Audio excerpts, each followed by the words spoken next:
On the 29th of May 1925, a letter was written at a camp called Dead Horse Camp, somewhere in the Brazilian interior. It was calm, it was confident, and it was the last authenticated word anyone ever received from Percy Harrison Fawcett. The letter said the party was moving on, pressing into territory no outsider had mapped. It said not to worry if news stopped coming. After that, there was nothing. A single letter sent from the edge of mapped land became a missing persons case, an international story, and a question mark on how we understand a continent. That is where this story begins.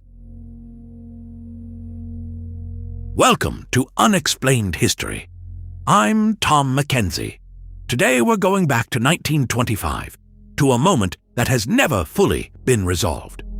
A British explorer walks into the Amazon with his son and a companion, sends one last letter, and then the jungle closes behind them. What happened next is one of the longest-running mysteries in the history of exploration. If you're new here, subscribe so you don't miss what comes next. And if this story grabs you, share it, because this one deserves to be heard. Now let's go back to where it ends and where it begins. The expedition had left the Brazilian city of Cuiabá in April 1925. Percy had done this before. He knew South America, knew its rivers, its heat, its silences. He had spent years mapping difficult terrain for the Royal Geographical Society. He was not a reckless man. He was meticulous. And yet this journey was different. He was not mapping for a government or an institution. He was going after something he believed in, something he had been building toward for years. With him were his eldest son, Jack, and Jack's friend, Raleigh Ramel. They carried equipment, provisions, and a purpose. Percy had chosen to press deeper into unknown country despite the real and growing dangers of the terrain. He left his wife and his other children behind. That choice, to keep going when a careful man might have stopped, says something about the pull this quest had on him. Think about what a theodolite is. It's a precision instrument, used for measuring angles, for fixing position on a map. Percy had used one for most of his working life.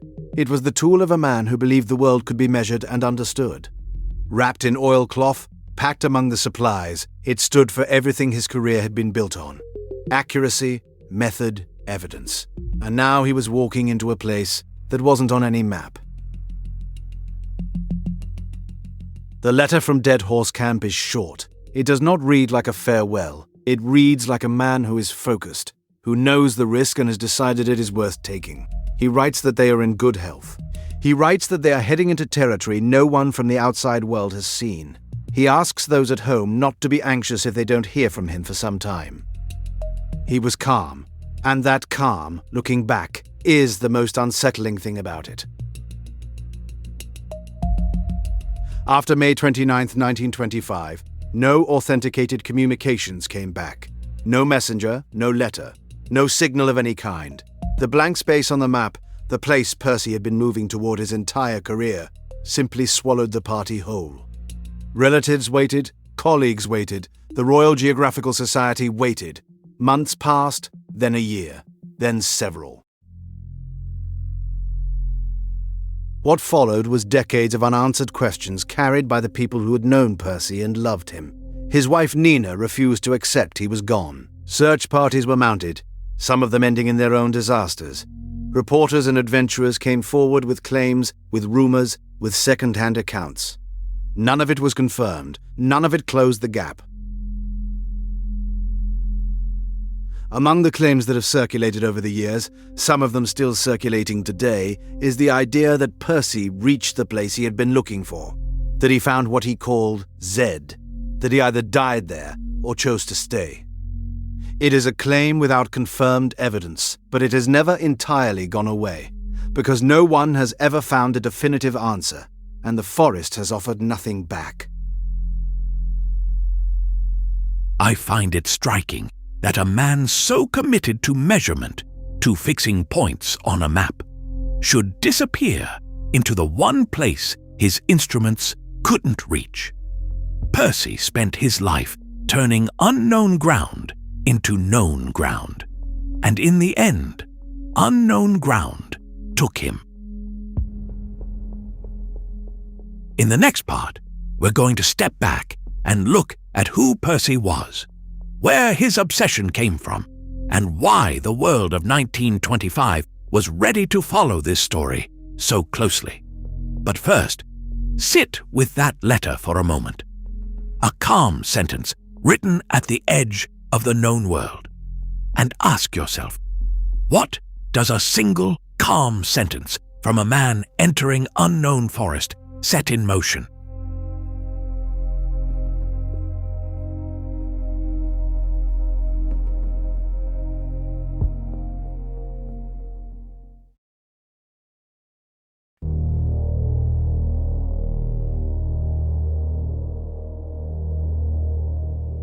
Before the silence, there was a career.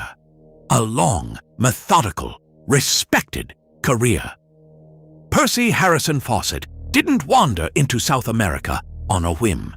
He was sent there by one of the most powerful scientific institutions in the world to do a very specific job. To understand why he believed what he believed, you have to understand what his world looked like and what it asked of a man like him. Percy Harrison Fawcett was born on the 18th of August, 1867. He trained as a British Army officer, and somewhere along the way he developed a precise technical skill that would define the next chapter of his life: cartography, the reading and drawing of maps. The Royal Geographical Society in London was, at the turn of the 20th century, the closest thing the English-speaking world had to an official keeper of geographic knowledge. It funded expeditions, certified explorers, and published the maps that governments and militaries relied on. Fawcett became a fellow of that society. That wasn't a casual membership. It was a professional stamp of credibility. In 1906, the society sent him to South America. His task was to survey disputed border territory in Bolivia. The work was hard and slow. A theodolite, the brass optical instrument used to measure angles across terrain, had to be carried through dense vegetation, set up on unstable ground, and read carefully in poor light. Every calculation mattered. Every degree on paper translated to miles on the ground, and miles on the ground could mean the difference between one country's sovereignty and another's. Fawcett returned to the Amazon basin again and again between 1906 and 1924. Each expedition added detail to his understanding of the region, the rivers, the vegetation, the people. And it was during this fieldwork that something began to shift in how he thought about the land itself. The Amazon, to European eyes of that era, was commonly described as a wilderness, a place where complex human society could not take root, because the soil was poor and the environment too harsh. Fawcett came to doubt that. He encountered accounts, fragments of oral history, and physical traces that he believed pointed towards something older and larger, not a single city frozen in myth, but a network of settlements. A civilization that had organized itself across the basin long before European contact. He called the focus of his search simply Z, a working label, a placeholder on a hand-drawn chart for something that had no confirmed coordinates. This was not an unusual way to think in Edwardian Britain. The era placed enormous cultural value on exploration. It was considered a form of national service, a scientific duty, and a personal test of character all at once. Men who crossed difficult terrain and returned with new information were celebrated in newspapers, invited to lecture halls, and written about in the same breath as soldiers and statesmen. The map was a kind of currency. Blank spaces on it were not just geographic puzzles. They were professional opportunities. And Fawcett, with his surveying background and his institutional connections, was exactly the kind of man the society trusted to fill them. Picture what surrounded his work back in London. Stiff linen and leather boots drying by a fire. Brass instruments wrapped in cloth for transport. Ink-smudged letters arriving by post, full of grid references and elevation notes. telegraph offices receiving short, careful dispatches from the field. In drawing rooms across the city, men leaned over large paper charts and argued about what the rivers meant, what the soil composition implied, what the reports from missionaries suggested about human settlement patterns deep in the interior. Fawcett wrote letters home. He wrote to his wife. He wrote to colleagues. He filled notebooks, and by the time 1924 arrived, he was convinced enough to plan one final committed expedition. He would not go alone. He brought his son, Jack Fawcett, then in his early 20s. For Jack, joining his father wasn't simply an adventure. It was an act of loyalty. The decision to go meant leaving behind friends, relationships, the ordinary shape of a young man's life. That choice would not be forgotten by the people Jack left behind. Correspondence would continue long after the expedition fell silent. The people who knew Jack, who expected him to return, would carry that absence forward. His youth, his willingness, and his connection to his father's ambitions would become part of how the public understood the whole story. Not as an abstraction, as a loss that had a name, a face, and unanswered letters. So, by the time the 1925 expedition was being organized, this wasn't a fringe obsession. It was the culmination of nearly 2 decades of professional fieldwork, institutional backing, and a scientific culture that rewarded exactly this kind of ambition. Fawcett had credentials. He had maps. He had a theory built from real experience in the field. Which brings us to the harder question. What did field experience and the scientific mood of the era do to a man's judgment about what lay beyond the charted rivers?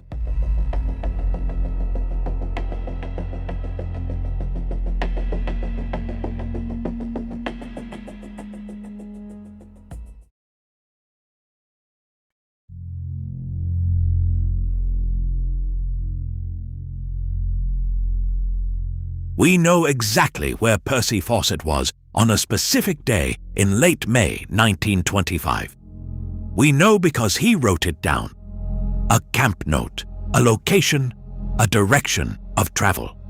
After that, nothing.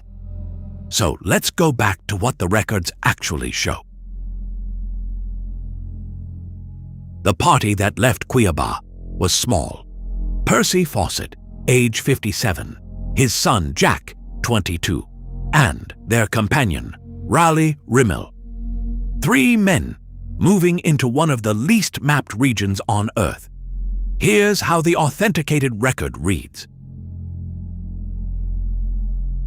Cuiabá in 1925 was the edge of the known. Beyond it, the Mato Grosso opened up, a vast interior of rivers, forest, and unmarked distance. Fawcett had been this way before. He knew what the rivers demanded. He knew the difference between a route that looked right on paper and one that held up in the wet season. The map in his kit was partly his own work, lines drawn from previous surveys, corrected by local knowledge, and pushed forward by his own theory of what lay deeper in. The party moved out of Cuiabá and tracked toward the headwaters of the Mato Grosso river system. They had hired Brazilian guides for the early stretch.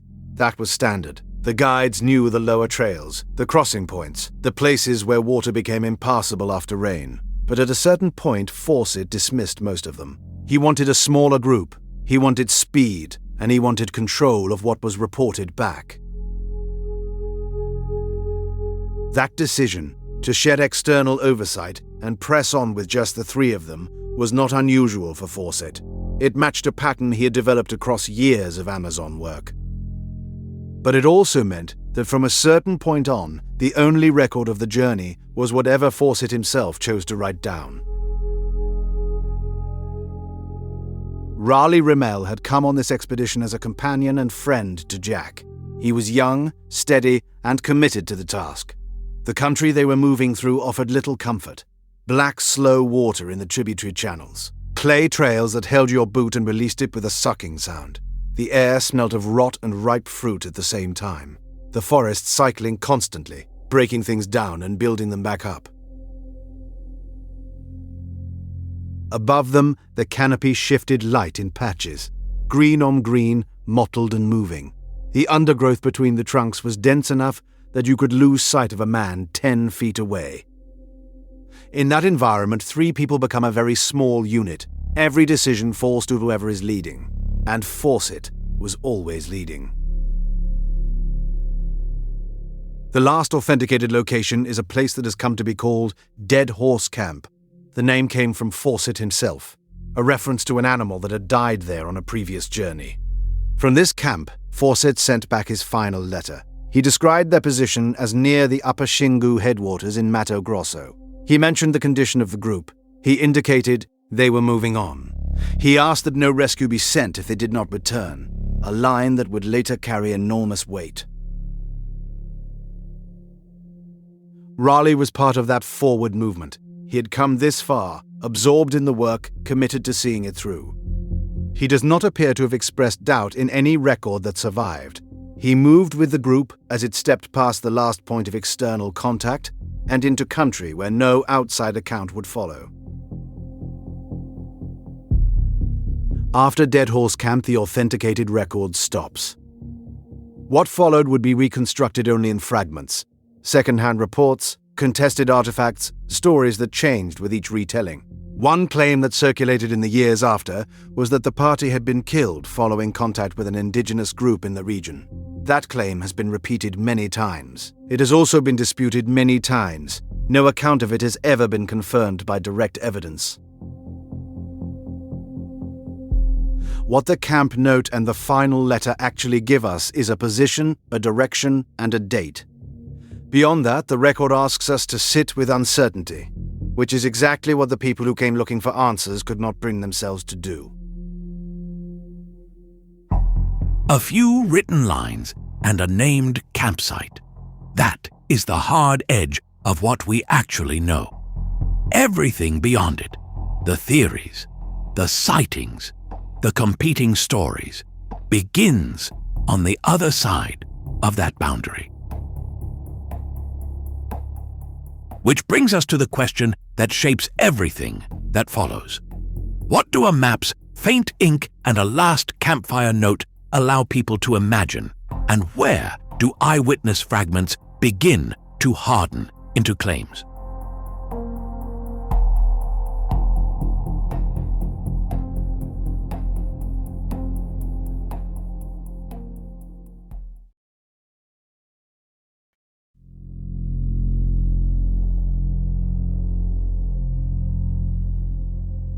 So, we've followed the expedition into the deep interior. The dwindling supplies, the long silences. 3 men pressing further into territory, where contact with the outside world simply stopped. Now the story leaves the jungle and enters the world of telegraph offices, newspaper front pages, and drawing rooms where people argued over maps they'd never used. What happens next is fascinating and, honestly, a little heartbreaking, because once the silence stretched long enough, it stopped being a private worry and became a public event. And public events have a momentum all their own. Picture a telegraph office in the mid-1920s. A clerk pulls a message from the wire. It's short, factual, routine. But when the name Percy Fawcett appears, explorer, former military officer, a man whose earlier expeditions had made headlines, the message is anything but routine. The last confirmed communication from the Fawcett party had placed them near the Upper Xingu region. After that, nothing. Days became weeks, weeks became months, and with each passing month, the silence grew louder. News organizations didn't wait for certainty. They rarely do. Reports began to circulate, fragments really. Campfires spotted at a distance. Accounts of hostilities from travelers passing through adjacent regions. Objects that may or may not have belonged to the party allegedly appearing in local hands. None of it was confirmed, but confirmation wasn't the point. The point was that something had happened, and no one knew what, and that gap was irresistible. For Nina Fawcett, this was a particular kind of anguish. Her private fear that her husband and son had not come back was now being processed in public. Letters arrived. Journalists wrote to her. Institutions asked for details. She did not retreat from it. She engaged. She wrote back. She pressed the press and the institutions in return, pushing for organized searches, demanding that the disappearance be taken seriously rather than quietly filed away. Her household had to carry an unresolved loss in full view of the world. There was no moment of closure, no private grieving followed by a quiet announcement. The uncertainty was permanent and it was public property. Nina's voice became part of the early campaigns to find the missing men, and that voice carried weight. It kept the story alive when it might otherwise have faded. Search efforts followed. Some were professional, others were not. Amateur explorers set out with incomplete information and considerable confidence. Several became lost themselves. A few returned with stories that raised more questions than they answered. Each new expedition, each new account, fed back into the press cycle. The story didn't shrink, it accumulated. Then came January 1927. The Royal Geographical Society, along with other contemporary institutions, formally accepted that the Fawcett party was lost. The searches had been extensive. They had also been inconclusive. There was no body, no wreckage, no definitive account of what had happened. The declaration didn't end the public interest. If anything, it intensified it. An official acknowledgement of loss, without explanation, is not a conclusion. It's an open door. Reports of objects said to have belonged to the expedition had already begun entering public conversation before that declaration. The provenance of these items was debated. Their meaning was debated more. In drawing rooms, at lectures, in the correspondence columns of newspapers, people argued about what they suggested. Had the party been attacked? Had they survived? Had they found something? The questions multiplied because the evidence didn't resolve them. And then a particular claim began to circulate. Some said Fawcett had not died in the jungle. Some said he had reached the place he was looking for, a lost city he had called Z, and that he had either died within its reach or, stranger still, chosen to stay. That he had been absorbed into something he'd spent his life pursuing. It was not a claim with hard evidence behind it, but it had a shape that people found compelling. It turned a disappearance into a destination. It gave the silence a meaning. That is how the story crossed a threshold. Before 1927, it was a search. After, it became something harder to categorize. Part mystery, part legend, part ongoing argument about what the jungle holds and what a man might sacrifice to find it. The searchers who had gone in with compasses and logbooks had done real, serious, dangerous work. Their efforts deserved to be remembered as such, but the story that surrounded their work had taken on a life they hadn't planned for. What strikes me here is the machinery of it. The way each piece, a search that found nothing, a formal declaration of loss, a rumored artifact, a claim without proof, didn't cancel the story, but added to it. Absence, it turns out, is not a dead end. For certain stories, it's fuel. And that raises the question we're heading into next.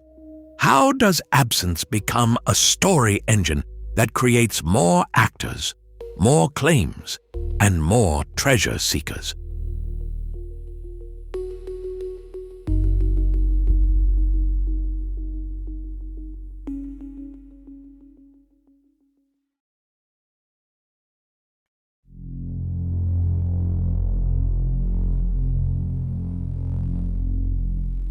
Every story like this one runs on people, not just events.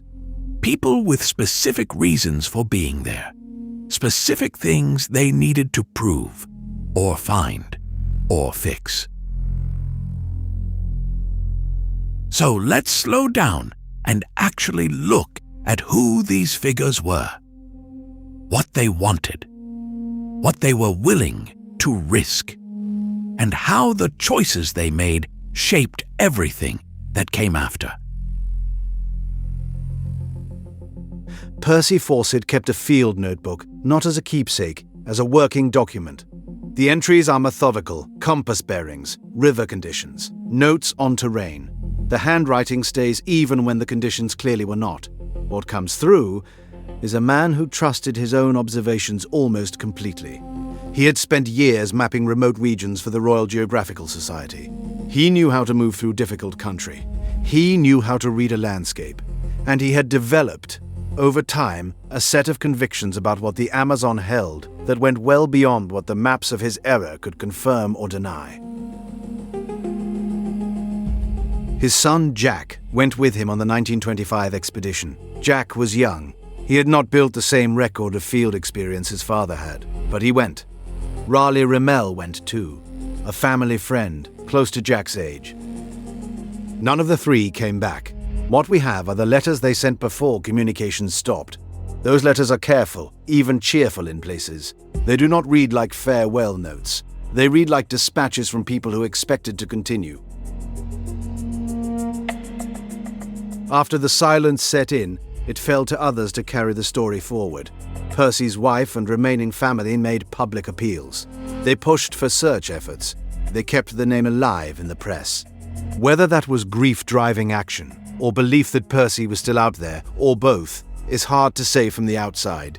Probably it was all of those things at once. What's clear is that the family's public presence kept the disappearance from fading into a footnote. It became, instead, a continuing question. Decades later, journalist David Gran went to the Amazon to report on what had happened. He was not the first outsider to do so, but his research was unusually thorough. He worked through archives. He followed leads across multiple countries. He spoke to researchers who had spent years in the field, and what he found, documented in careful detail, was that the story of Fawcett's lost expedition had attracted, over the decades, a long chain of searchers, some serious, some not, each adding a new layer of speculation or misread evidence to an already complicated record. One of the researchers Gran encountered was Michael Heckenberger, an anthropologist whose work in the Upper Singu region of the Amazon had been quietly changing the way scholars thought about the pre-Columbian past.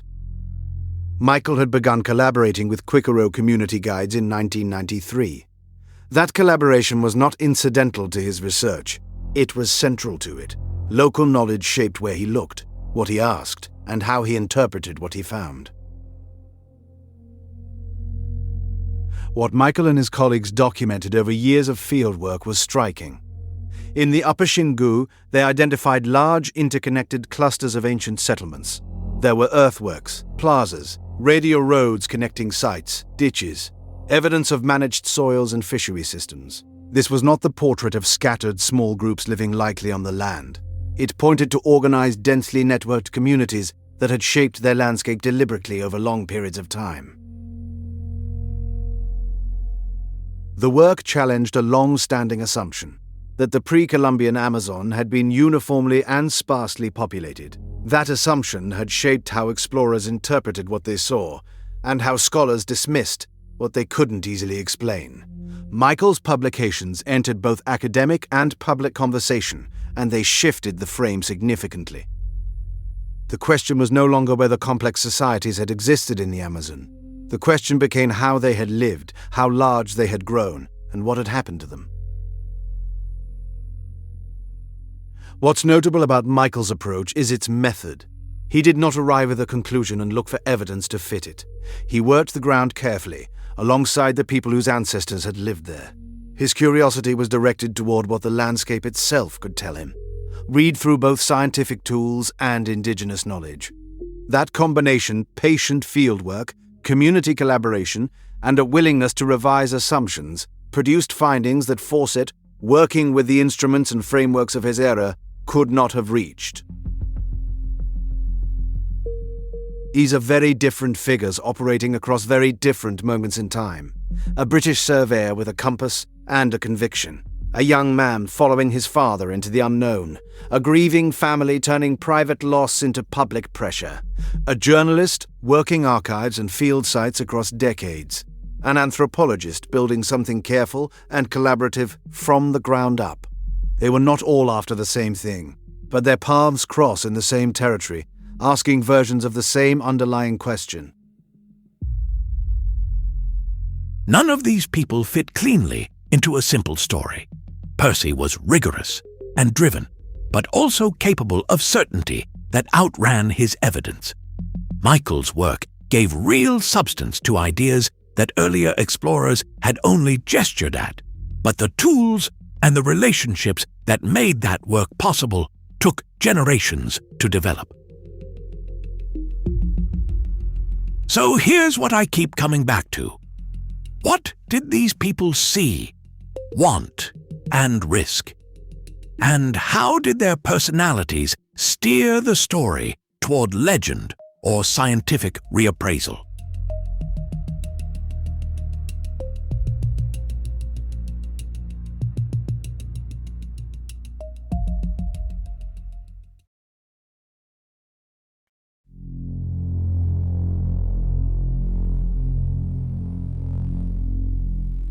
So at some point, searching for a person becomes searching for what they left behind.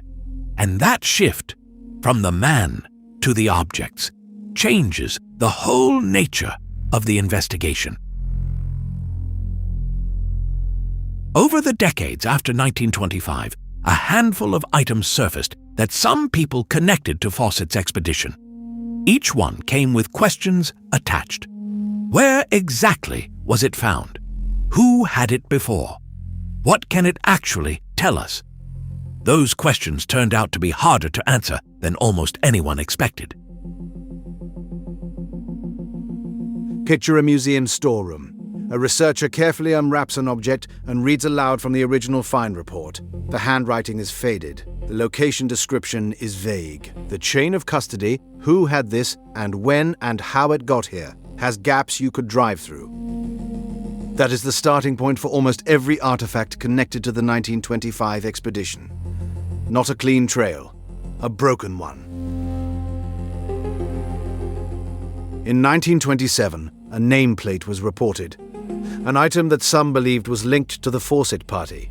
2 years is not a long time in expedition terms, but it was long enough for the region to swallow details. Who found it, exactly where, under what conditions? These were not clearly documented. The nameplate became a data point in a file that was already difficult to read. Then, in 1933, a theodolite and compass were reportedly found near Bakiri territory. A theodolite is a precision surveying instrument, exactly the kind of tool a serious expedition would carry. The find attracted attention. But the same problems applied. Provenance was thin. The path from discovery to documentation was not straight. And without a clear chain of custody, an intriguing object stays just that, intriguing. Decades later, in 1979, a signet ring surfaced, a claim that generated real interest among researchers. A personal object like a ring feels different from a tool. It feels closer to the person. But feeling close is not the same as being proof. The ring's origins were disputed, its documentation incomplete, and no forensic analysis at the time could settle the question of where it actually came from.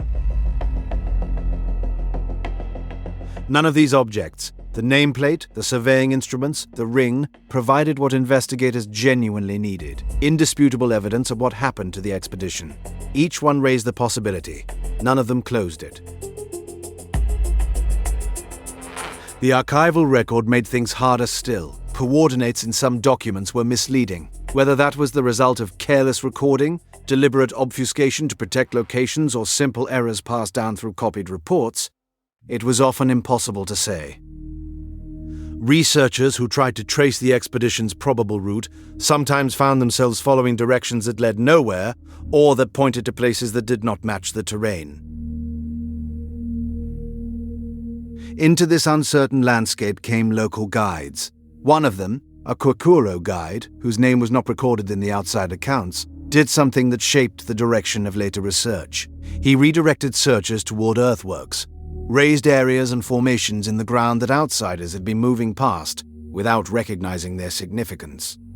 These earthworks were later identified in systematic archaeological surveys, But the initial pointer came from someone who already knew the land and had reasons to be careful about what he shared, and with whom.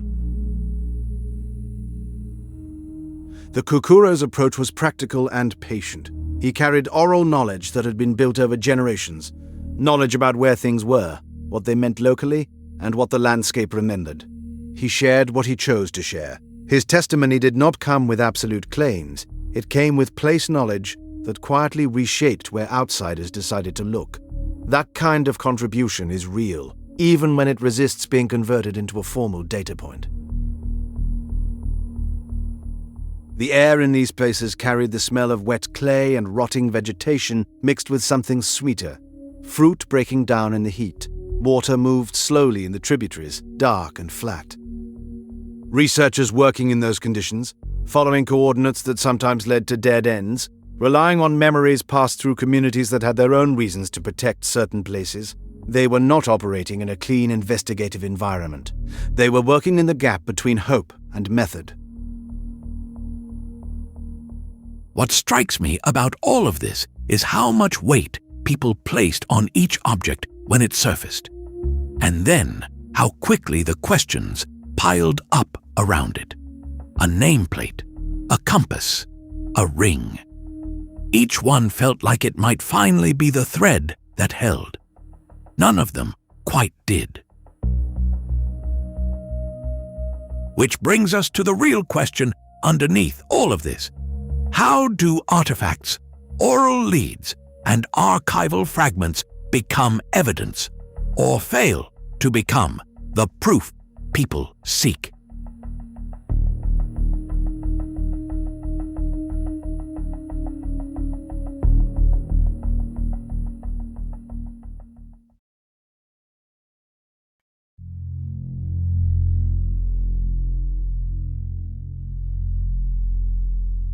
We've been sitting with a lot of ambiguity. Artifacts that point somewhere but don't quite land. Oral accounts that feel real but resist easy confirmation. So, before we start pulling at the threads, I want to give the other side its proper turn. Because for a lot of people, guides, explorers, writers, researchers, the belief in what Fawcett was chasing wasn't wishful thinking. It was built on something. Let's hear what that something was. Picture the river at first light. Mist lifting off the reed beds, campfire smoke threading up into the canopy. Somewhere across the water, birds are calling, a sound that rises and then suddenly stops. The jungle goes quiet, and in that silence you feel it, the sense that something large and old is just out of reach. That feeling was not unique to Fawcett.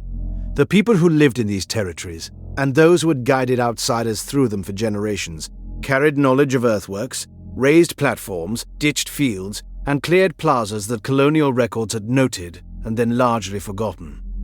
For Cucuro communities and others in the upper Xingu region, these weren't rumors. They were part of the landscape, things you walked past, built near, and knew by name. When early explorers brought those accounts back, some dismissed them, but Fawcett didn't. He read the colonial reports carefully.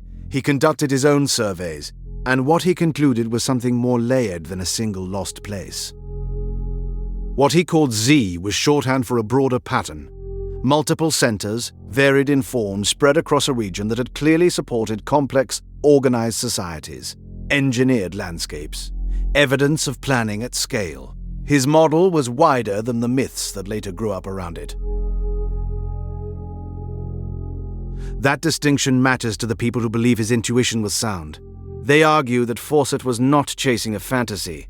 He was following real evidence toward a real conclusion, one that the archaeology of his era simply couldn't yet confirm. The tools didn't exist, the surveys hadn't been done, but the underlying idea, they say, was legitimate. And then, decades later, the landscape began to speak more clearly. Remote sensing technology started revealing geometric earthworks beneath the forest canopy. Ditches, roads, enclosures, spread across areas that oral tradition had long described as historically significant. For many who had followed this story, it felt like retroactive confirmation. Not proof that Fawcett found anything, but evidence that the region had indeed supported the kind of complex, widespread societies he believed were there. Some researchers and writers went further. They argued that Fawcett had been vindicated, that modern archaeology had essentially caught up to where his instincts pointed. That claim is contested, and we'll get to why. But it's worth sitting with the force of it. For a generation of people who had kept this story alive, those discoveries didn't feel like coincidence. They felt like arrival. It was in that atmosphere, renewed interest, fresh archaeological debate, and a story that refused to close, that David Gran came to the material. A journalist with a careful eye for archival detail, Gran published a major piece in The New Yorker in 2005, and later a book that brought Fawcett's search to a wide new readership. He wasn't simply retelling an old adventure. He was tracing what the story had become, and asking why it still pulled so hard on so many people. What comes through in David's work is genuine curiosity, not just about Fawcett, but about the emotional logic of belief itself. Why do some claims survive long after the evidence for them gets complicated? Why do certain stories keep drawing people back into the jungle, literally and figuratively? His archival synthesis didn't resolve those questions, but it sharpened them, and it brought new voices into the conversation, academic, journalistic, and indigenous, in ways that pushed the debate forward. The mud here smells of rot and overripe fruit. Insects move through the heavy air. And somewhere in that texture, real, uncomfortable, alive, is the core of what believers point to. This place was not empty. It was not simple. The people who said so were not making things up. The argument isn't that every claim is accurate. The argument is that the instinct behind the search deserves more credit than it has sometimes received. That's the strongest version of the believer case. Oral knowledge that persisted across generations. Archaeological finds that seem to echo what earlier observers described. And writers like David Gran, who kept the conversation alive long enough for new evidence to surface. I think that case deserves to be taken seriously. But taking it seriously also means asking harder questions. So, given the emotional and evidentiary threads believers point to, how should those claims be read when we begin to pressure test them?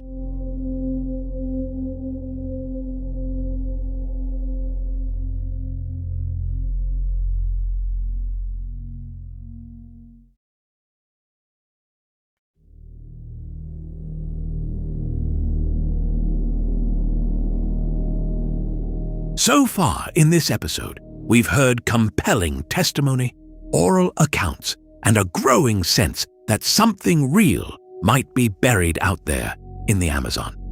But at some point, any honest investigation has to ask harder questions. What would it actually take to prove any of this?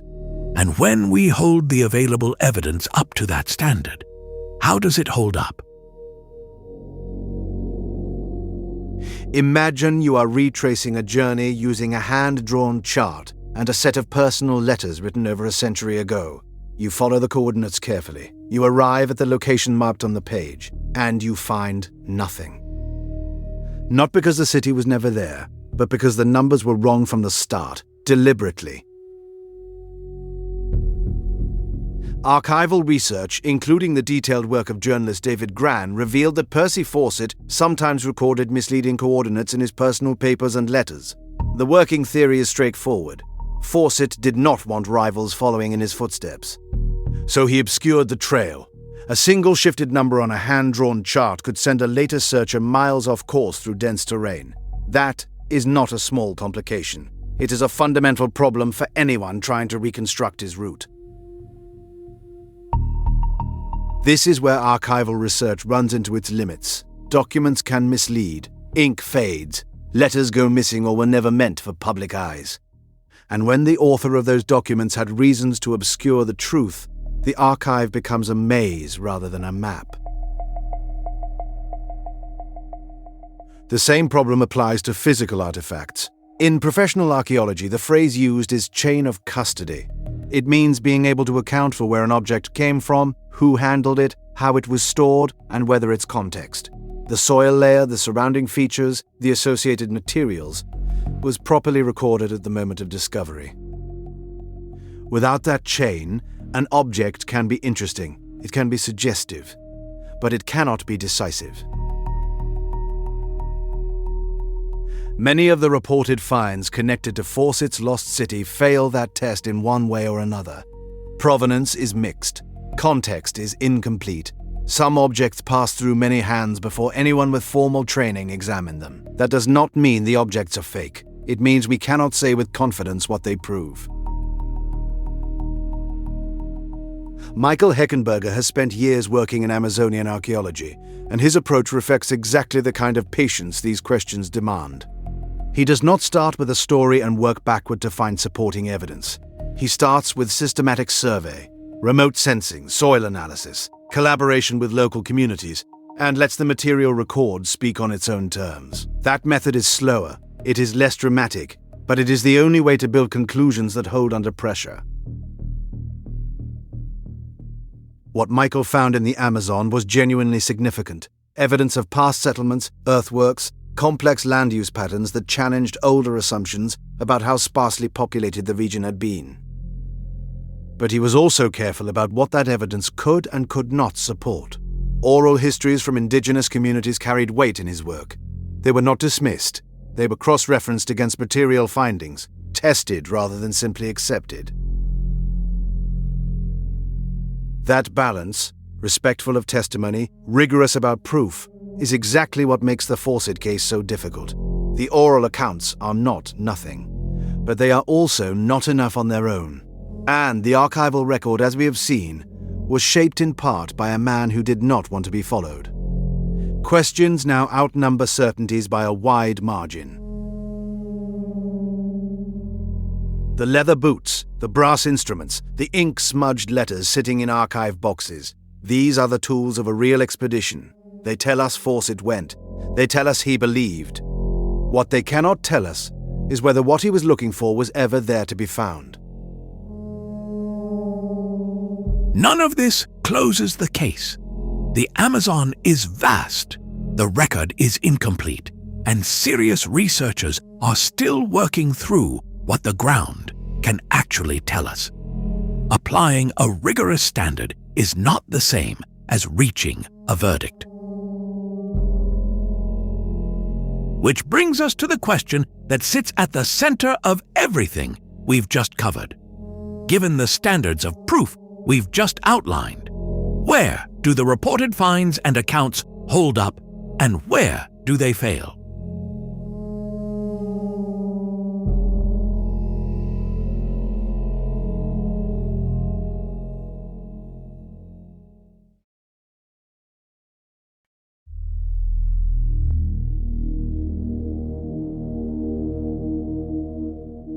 So, the searches ended.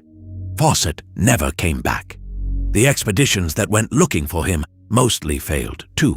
But the story didn't stop there. It moved somewhere else entirely. Into books, into film, into scientific debate, and into real decisions about land and conservation. What we want to look at now is what happened after the fever broke. What remained and what it changed.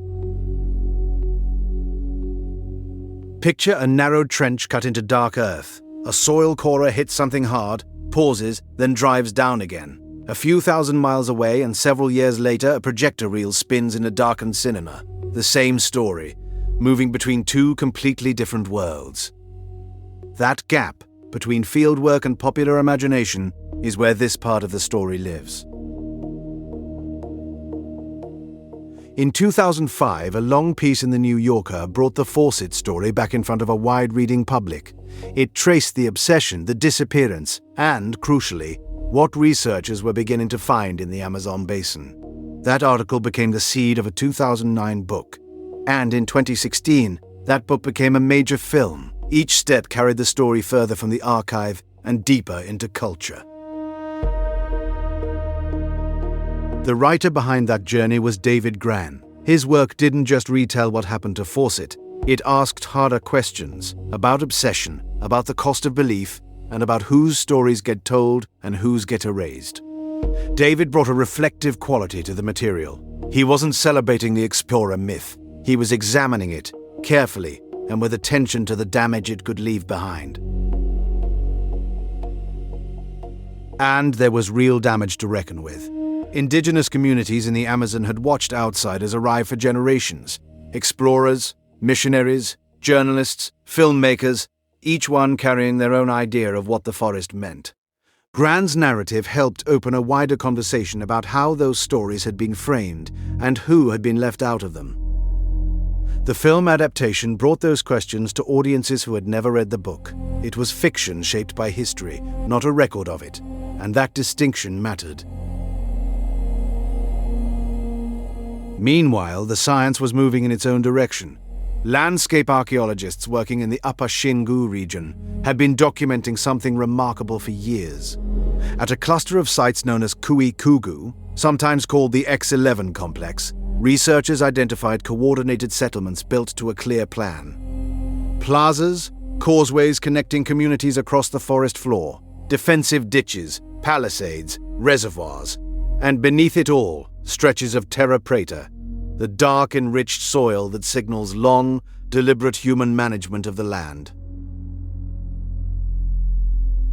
The populations suggested by these sites, in the tens of thousands across the region at certain periods, overturned a picture of the Amazon that had been accepted for a long time. The forest had not always been empty. It had been shaped, managed, lived in at a scale that colonial-era observers either missed or chose to ignore. This wasn't confirmation of Fawcett's specific claims, but it was confirmation that his instinct, that the Amazon held complex human histories, was pointing somewhere real. That shift in scientific understanding carried consequences beyond academic journals. Landscape archaeology began informing conservation work. It also began supporting indigenous land claims, providing documented evidence that these territories had been continuously occupied and carefully managed across generations. The science, in other words, had a politics, and that politics had stakes for living communities, not just historical ones. Think about mist rising off a wide river at dawn, reed beds catching the early light, the slow black water of a tributary moving past a clay bank still wet from the night's rain. These are the places where the science happened, and where the communities it now supports have lived for centuries. The jungle in this story is not just atmosphere. It is an actor with its own interests, its own memory, and its own version of events. David Grann understood that the story he was telling had a life beyond the page. His work amplified an archival narrative into public debate, and that came with responsibility. The conversations his book helped generate were not always comfortable ones. How do you tell a history that belongs, in part, to people who are still here? How do you write about a vanished explorer without making the communities he passed through into backdrop? These are questions the story keeps asking, and they don't have clean answers. What I find striking is how many different things are being kept alive at once here. A literary legacy, a scientific reframing of the Amazon, a political argument about land. They don't all point in the same direction, and they don't all agree with each other. But they're all running on the same fuel, this one story that refuses to settle. In the next segment, we'll try to bring as much of this together as the evidence actually allows, what archaeology and archival work can honestly tell us, and where the honest limits are. But before we get there, the question worth sitting with is this: what survives when the searches end? Stories, policy shifts, new science. And how do they reshape both local realities and global imagination?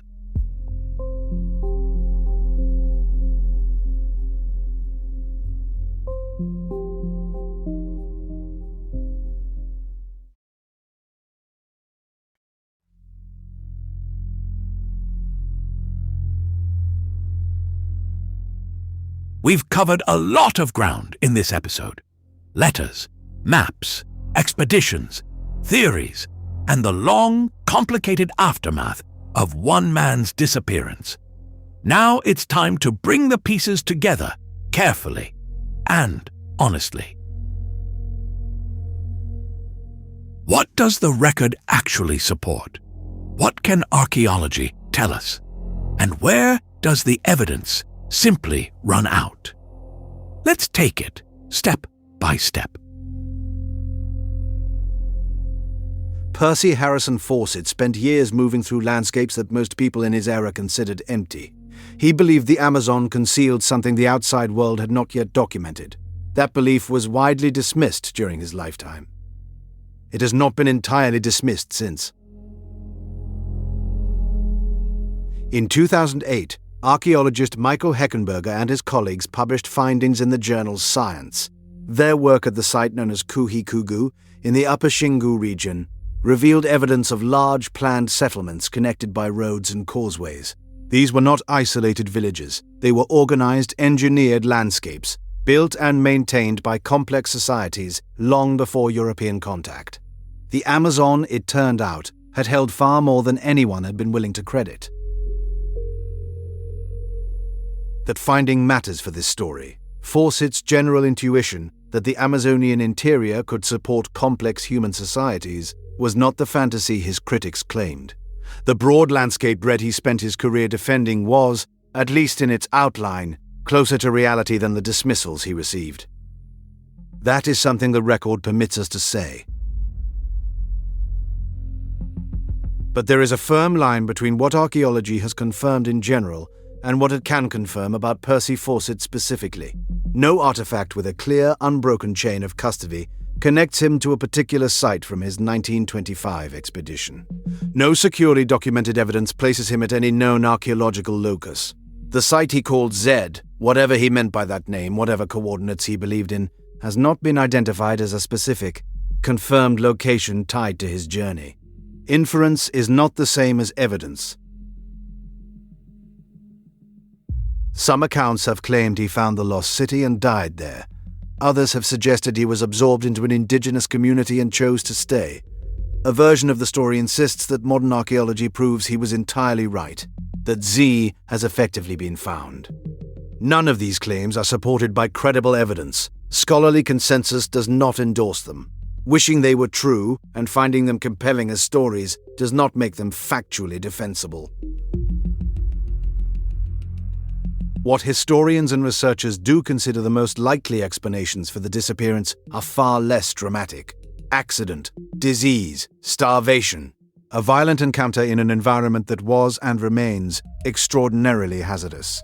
The jungle does not need to be mysterious to be deadly. It was deadly to many expeditions, and the Fawcett party was not traveling under safe conditions. These explanations are not satisfying in the way a hidden city would be, but they are what the evidence supports. The archive Percy left behind, the field notes, the letters, the hand-drawn charts, has continued to generate questions long after his death. That record invites investigation while also frustrating it. The coordinates were sometimes deliberately obscured. The descriptions were layered with his own assumptions. Researchers working from those documents have faced the same problem again and again. The map points somewhere but not precisely enough to follow with confidence. He left a trail that was never quite complete. And yet his name has continued to shape the questions researchers ask. The public fascination his disappearance created pushed attention, and eventually funding and fieldwork, toward a region that science had underestimated. There is something in that worth acknowledging, not as vindication of everything he believed, but as recognition that curiosity, even imperfect curiosity, sometimes opens doors. it also carried costs. Other searchers died looking for him. Indigenous communities were drawn into a story not of their making. Families waited for answers that never came. Those consequences are part of the record too. Above the upper Xingu, the canopy still filters light into shifting patches of green. The forest that held whatever happened in 1925 has not given it back. Archaeologists continue working in those landscapes, carefully, methodically, in close collaboration with indigenous communities whose knowledge of the land far exceeds any outsiders. The work is slow, the standards are high. That is exactly as it should be. Acknowledging what the evidence supports and being clear about what it cannot prove is how that work stays honest. It honors both the search for knowledge and the human lives woven into the story. Percy Fawcett's story doesn't resolve cleanly. The Amazon has changed our understanding of what it once held, but it hasn't told us what it did with him. That gap between what we now know about the landscape and what we still don't know about one man's last journey is where the story lives. It probably always will. Given the available records and the best archaeology, what are we permitted to say about Fawcett's intuition and about his fate?